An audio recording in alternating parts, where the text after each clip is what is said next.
Tushda qoshiq ko'rishning ta'birlari.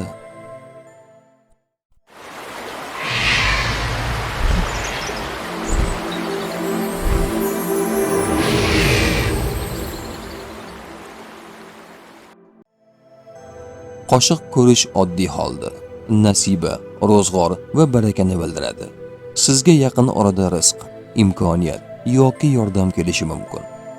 Qoshiq bilan ovqat yemoq bu mehnat evaziga topilgan halol rizq yoki hayotingizda mo'tadillik va qoniqish borligini bildiradi. Agar ovqat mazali bo'lsa, bu yaxshi kunlar yaqinlashayotgan darak beradi. Qoshiq sinib qolsa yoki yo'qolsa, bu barakada kamayish yoki ishonchli narsaning yo'qolishi belgisidir. Ehtiyot bo'lish, isrofgarchilikdan tiyilish kerakligini bildirishi mumkin. Oltin yoki kumush qo'shiq ko'rish juda yaxshi alomat. Bu boylik, omad yoki kutilmagan daromad kelishini bildiradi.